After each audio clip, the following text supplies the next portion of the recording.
Балалар, бүгін біз сіздермен бірге 7-ші сыныптың қазақ тілі пәнінен 4-ші тоқсанға арналған БЖБ жұмысын бірлесіп орындайтын боламыз. Ал бұл бөлімде біз жеңіс күні ұлы ерлікке тағзым атты бөлімді өткенбіз. Енді сол бөлім бойынша бізге БЖБ тапсырмасы келіп тұр екен. Ал енді менің еңбегімді бағалап, маған тіркелуді ұмытпаңыздар. Бұл бөлім бойынша сіздерге берілген тапсырма «Бал ашамын деп бәлеге қалған» атты мәтін берілген. Бұл мәтінді мұқият тыңдап, негізгі мәселені анықтаңыз, автордың көзқарасын ажыратып, өз пікіріңізді диалогке қатысу арқылы білдіріңіз делінген.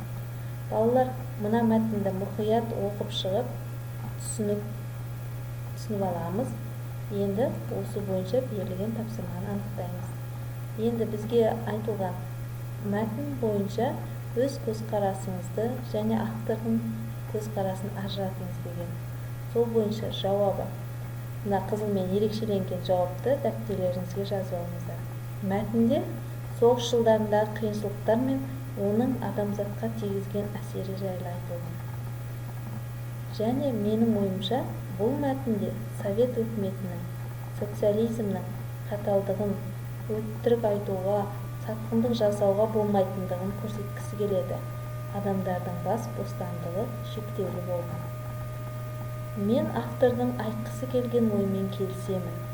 Жауға қарсы тұру үшін бір-біріне сеніммен қарау керек. Жүректе сенімсіздік болса, жауды жеңу мүмкін емес. Қайсар, батыл болу керек. Тәртіп, қаталдық жеңіске жетудің бір жолы деп білемін. Міне, біз автордың көзқарасына өз пікірімізді білдіріп отырмыз бұл жерде. Яғни соғыс кезіндегі қаталдықтың, тәртіптің мықты болғандығын біз ажыратып айтып отырмыз. Енді балалар, осы бойынша біз аз ғана диалог кірістіріп жіберсек болады, сол кезде біздің балымыз жоғарылайды. Мысалы, осы соғысқа қатысты бір диалог ұсынамын. Асан, сен соғыстың қашан басталғанын білесің бе? Иә, бізге мұғалім сабақта айтқан болатын. Соғыста ерлігімен танылған қазақ батырларын аташы. Олар Бауыржан Момышұлы, Қасым Қайсен, Қошқарбай, Әлия, Мәншүк, тағы басқа жауынгерлерді айта аламын. Иә, жақсы жауап бердің, Асан.